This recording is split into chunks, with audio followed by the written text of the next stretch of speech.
Assalamualaikum warahmatullahi wabarakatuh. Kali ini kita kuliah tentang keanggotaan dan alat perlengkapan organisasi koperasi. Jadi tujuan pembelajaran di sini mahasiswa dapat menjelaskan dan memahami hak dan kewajiban baik sebagai anggota maupun sebagai perangkat organisasi koperasi. Jadi yang pertama-tama saya akan membahas tentang keanggotaan koperasi. Mengacu pada Undang-Undang Perkoperasian Nomor 25 Tahun 1992, prinsip-prinsip koperasi mengenai anggota adalah bahwa keanggotaan bersifat sukarela dan terbuka. Maksudnya di sini adalah anggota koperasi tidak boleh dipaksa oleh siapapun dan tidak ada pembatasan atau diskriminasi dalam bentuk apapun. Jadi setiap warga negara Indonesia yang telah mampu melaksanakan tindakan hukum serta telah memenuhi persyaratan sebagaimana ditentukan di dalam anggaran dasar koperasi berhak untuk masuk menjadi anggota koperasi melalui partisipatif aktif di dalam usaha pengembangan koperasi yang dimasukinya. Sebagai suatu perkumpulan, koperasi tidak akan terbentuk tanpa anggota sebagai tulang punggungnya. Semakin banyak anggota, maka semakin kokoh kedudukan koperasi. Sebab badan usaha koperasi dikelola serta dibiayai oleh para anggota. Hal ini terlihat dari pemasukan modal koperasi yang bersumber dari simpanan para anggota yang dikelompokkan sebagai modal sendiri atau modal equity. Di samping itu, menurut ketentuan pasal 17 ayat 1 Undang-Undang Nomor 25 Tahun 1992 dinyatakan bahwa anggota koperasi Indonesia adalah merupakan pemilik sekaligus sebagai pengguna jasa koperasi. Keanggotaan koperasi didasarkan pada kesadaran dan kehendak secara bebas. Anggota partisipasi aktif dalam kegiatan koperasi sekalipun demikian, sepanjang tidak merugikan kepentingannya. Koperasi dapat pula memberikan pelayanan kepada bukan anggota sesuai dengan sifat kegiatan usahanya, dengan maksud untuk menarik yang bukan anggota menjadi anggota koperasi. Adapun bentuk-bentuk partisipasi anggota adalah sebagai berikut. Yang pertama, sebagai pemilik anggota memiliki kewajiban untuk turut aktif dalam pengambilan keputusan, evaluasi, dan pengendalian. Yang kedua, sebagai pemilik anggota koperasi memiliki kewajiban menyetor simpanan untuk modal koperasi.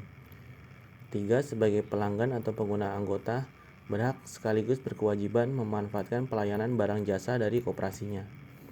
Tingkat partisipasi anggota koperasi dipengaruhi oleh sejumlah faktor seperti besarnya nilai manfaat pelayanan koperasi baik secara utilitarian maupun normatif.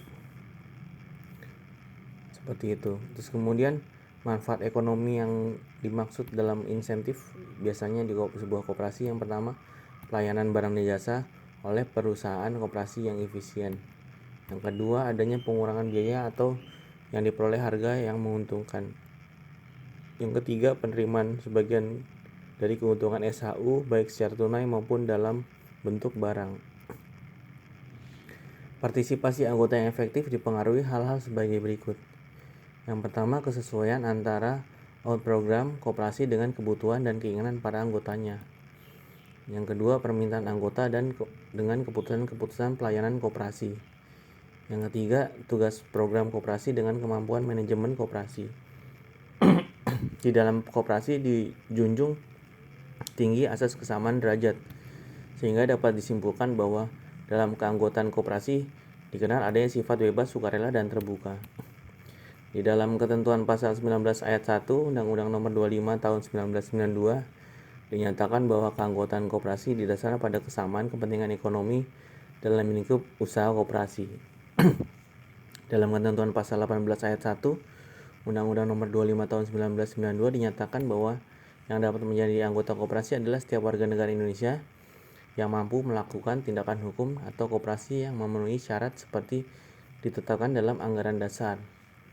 Menurut ketentuan pasal 18 ayat 2 Undang-Undang Nomor 25 Tahun 92, koperasi Indonesia dapat memiliki anggota luar biasa. Dalam hal ini, jika terdapat orang yang ingin mendapatkan pelayanan dan menjadi anggota koperasi, namun tidak sepenuhnya dapat memenuhi persyaratan sebagaimana ditetapkan dalam anggaran dasar, maka dapat diterima sebagai anggota luar biasa. Ketentuan ini memberikan peluang bagi penduduk Indonesia yang bukan warga negara dapat menjadi anggota luar biasa dari suatu koperasi sepanjang memenuhi ketentuan peraturan undang-undang yang berlaku.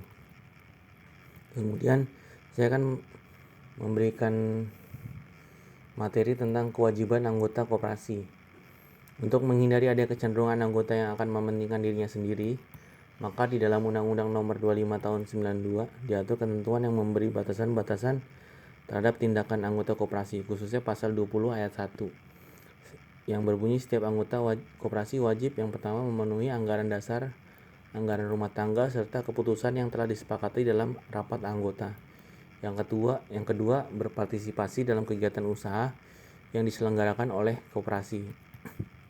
Yang ketiga, mengembangkan dan memelihara kebersamaan berdasarkan atas asas kekeluargaan. Kemudian yang selanjutnya hak-hak anggota koperasi.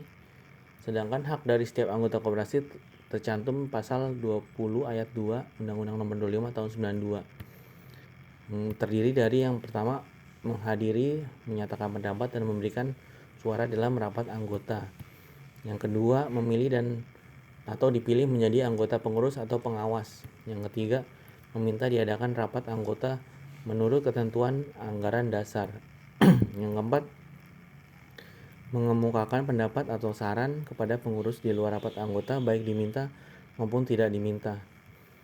Yang kelima, memanfaatkan koperasi dan mendapat pelayanan yang sama antara sesama anggota. Yang keenam, yaitu mendapatkan keterangan mengenai perkembangan organisasi menurut ketentuan dalam anggaran dasar. Selanjutnya tentang perangkat organisasi koperasi. Berdasarkan pasal 21 Undang-Undang Nomor 25 Tahun 92 dinyatakan bahwa perangkat organisasi terdiri dari rapat anggota tahunan, pengurus, dan pengawas. Saya akan menjelaskan yang pertama dulu ya, rapat anggota. Rapat anggota adalah wadah aspirasi anggota atau pemegang kekuasaan tertinggi dalam sebuah koperasi. Sebagai pemegang kekuasaan tertinggi, maka segala kebijakan yang berlaku dalam koperasi harus melewati persetujuan rapat anggota terlebih dahulu, termasuk pemilihan, pengangkatan, dan pemberhentian personalia pengurus dan pengawas. Kemudian saya yang kedua membahas tentang pengurus. Pengurus adalah badan yang dibentuk oleh rapat anggota dan disertai dan diserahi mandat untuk melaksanakan kepemimpinan koperasi, baik di bidang organisasi maupun usaha koperasi. Anggota pengurus dipilih dari dan oleh anggota koperasi dalam rapat anggota dalam menjalankan tugasnya. Pengurus bertanggung jawab terhadap rapat anggota. Masa jabatan pengurus paling lama 5 tahun untuk pertama kali. Susunan dan nama pengurus dicantum dalam akta pendirian berdasarkan pasal 30 Undang-Undang 25 Tahun 92. Pengurus koperasi mengemban tugas sebagai berikut. Yang pertama, mengelola koperasi dan usahanya. Yang kedua, mengajukan rancangan rencana kerja serta rancangan rencana anggaran pendapatan dan belanja koperasi. Yang ketiga, menyelenggarakan rapat anggota. Yang keempat, membuat laporan keuangan dan bertanggung jawab pelaksanaan tugas. Yang kelima, menyelenggarakan pembukuan keuangan dan inventaris secara tertib. Yang keenam, memelihara daftar buku dan pengurus. Untuk menjalankan tugasnya, pengurus koperasi memiliki wewenang. Yang pertama itu mewakili koperasi di dalam dan di luar pengadilan. Yang kedua, memutuskan penerimaan dan penolakan anggota baru serta pemberian anggota sesuai ketentuan dalam anggaran dasar. Yang ketiga, melakukan tindakan dan upaya bagi kepentingan dan kemanfaatan koperasi sesuai dengan tanggung jawabnya dan keputusan rapat anggota. Bahasan yang selanjutnya tentang pengawas. Pengawas adalah suatu badan yang dibentuk untuk melaksanakan pengawasan terhadap kinerja pengurus. Anggota pengawas dipilih oleh anggota koperasi di rapat anggota. Dalam pelaksanaannya, pengawas berhak mendapatkan setiap laporan pengurus dan merahasiakannya kepada pihak ketiga. Pengawas bertanggung jawab pada rapat anggota. Dalam pasal 39 Undang-Undang Nomor 25 Tahun 1992 menyebutkan bahwa pengawas bertugas melakukan pengawasan terhadap pelaksanaan kebijakan dan pengelolaan koperasi. Selanjutnya, pengawas juga berwenang untuk meneliti segala catatan yang ada pada koperasi dan mendapatkan segala keterangan yang diperlukan. Pasal 32 Undang-Undang 25 Tahun 92 disebutkan bahwa pengurus koperasi dapat mengangkat, mengelola bertanggung jawab Kepada pengelola usaha oleh pengelola yang diangkat, pengurus tidak mengurangi tanggung jawab pengurus kepada rapat anggota ataupun rapat anggota luar biasa. Demikian materi yang saya sampaikan pada hari ini tentang keanggotaan dan alat perlengkapan organisasi koperasi. Kita ketemu lagi lain waktu. Wassalamualaikum warahmatullahi wabarakatuh.